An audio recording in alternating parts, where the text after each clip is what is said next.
Welcome to the Ben Mulroney Show. It's Friday, July 11th. Thank you so much for making it to the end of the week with us. And every day you hope to God that we can make it to the end of the week with clarity and calm. But the orange agent of chaos, Donald Trump, has lobbed another grenade into the lives of so many business people in this country, so many small businesses, so many big businesses, so many people intent on growing this economy and building a new relationship with the Americans.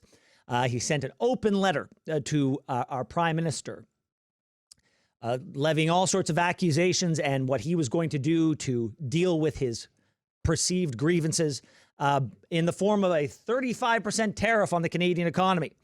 And before we jump into everything, the latest update on that is our Global National Bureau in Washington touched base with the White House and a spokesperson there for clarification on this threat. They confirmed to him that they would not be put on anything that was USMCA compliant.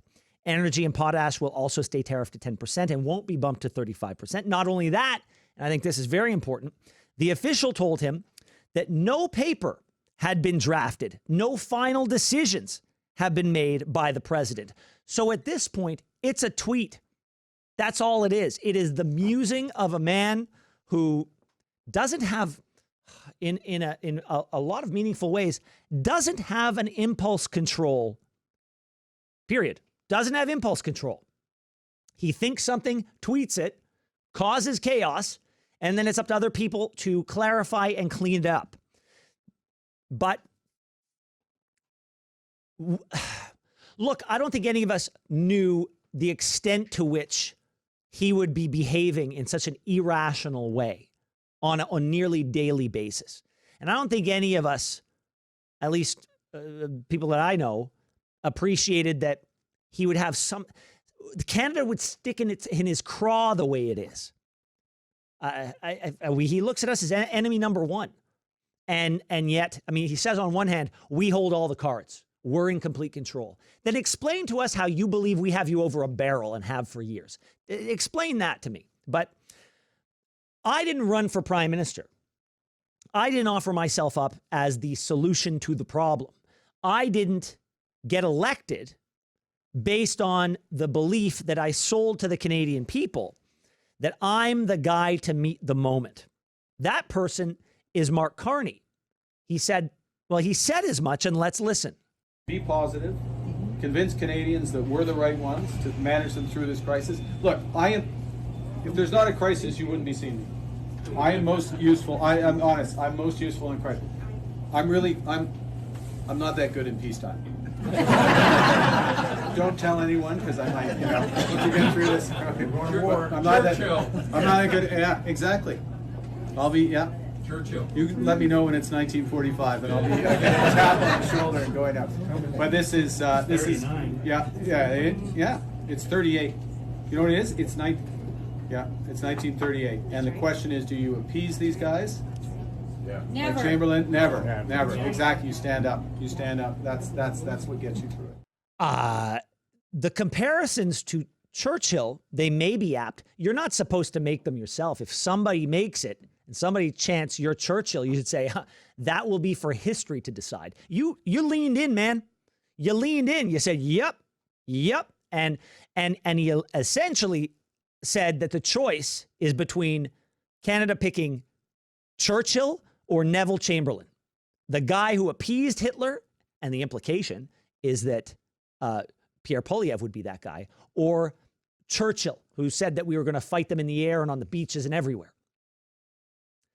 And I'm just I want to move forward in a productive way.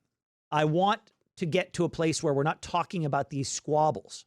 But the squabbles are the problem right now because they are causing chaos. As I've said before, companies in Canada need certainty so that they can plan 6 months, a year, 3 years down the line, so they can make the investments that they need to make in order to grow their business and, by extension, grow the economy. And if you are not in a position to provide that, even though you said you were the only guy who could do it, you don't then get to throw up your hands and say, well, this is who he is. Okay, if that's who he is, then you're saying you're not the guy. You're saying no one is the guy. And you sold us a bill of goods, sir. This is not me grinding an axe. I am just following things to their logical conclusion. If you say X, then by extension, Y has to be true. You said you're the guy. And now you're saying, now the argument would be, oh, well, that he would have done this with anyone. Okay, if he would have done this with anyone, then why did you create the stark contrast between Chamberlain and Churchill? Because you did that, sir. Now, the Mark Carney's tweet in response was, because that's apparently fentanyl is still an issue. That was in this letter. He just decided fentanyl was still an issue. Never mind the fact that we have been spending billions of dollars to beef up our border to make sure that the one kilo of fentanyl that went through last year doesn't go through next year. We are building Canada strong. The federal government, provinces, and territories are making significant progress in building one Canadian economy. We are poised to build a series of major new projects in the national interest. We are strengthening our trading partnerships throughout the world. Great. Okay, I need the rubber to meet the road here, man. The chaos that we are dealing with every day with this. I don't want to be disrespectful to Donald Trump, but he's disrespectful for my country. He's a petulant child, but nothing satisfies him. He's having a temper tantrum in Walmart. And it doesn't matter what the parents give him and say, oh, here's some licorice. Oh, here's some Jolly Ranchers. No. It doesn't matter. He's not getting what he wants, and it's a hissy fit. It's a months-long hissy fit. You're either the most powerful guy in the world with all the cards, or you're over a barrel. You can't be one thing on one day and another on the other. And I get it. Mark Carney has a big problem on his hands. But he said, not only will I deal with it, I am the solution. I am the answer. At some point, sir, can we have a little clarity? Because we have seen you claim elbows up.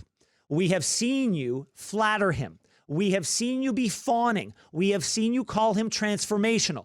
We have seen you capitulate on getting rid of the digital sales tax, which for years we were told was essential. It was the right thing to do. That's gone. We've seen you say that you're going to commit to this insane golden dome that I promise you, had my father said he was going to do, the Toronto Star would have had his head on a spike.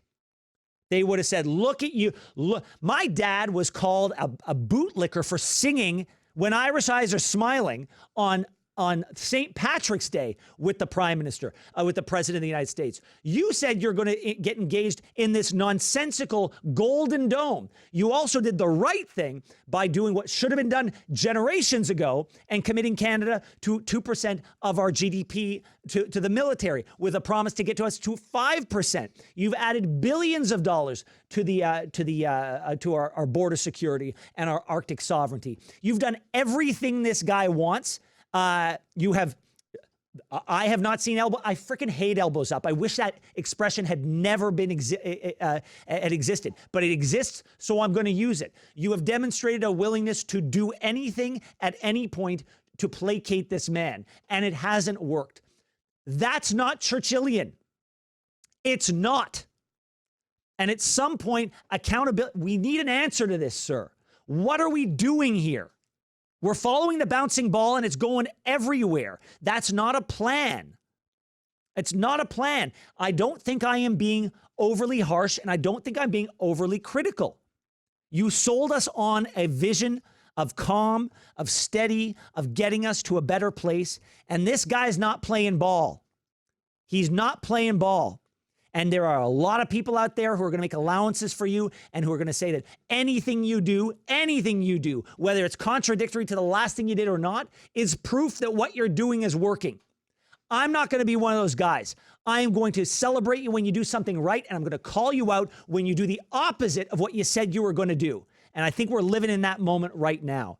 We need something different to happen here. My hope is this makes us go from maybe possibly a pipeline to absolutely, certainly multiple pipelines. If he's not going to help us, we're going to build our own economy right now. Don't go anywhere. More on the Ben Mulroney Show coming up. Thanks so much for watching the show. Now, if you enjoyed what you saw, hit that subscribe button so you never miss another episode of the Ben Mulroney Show.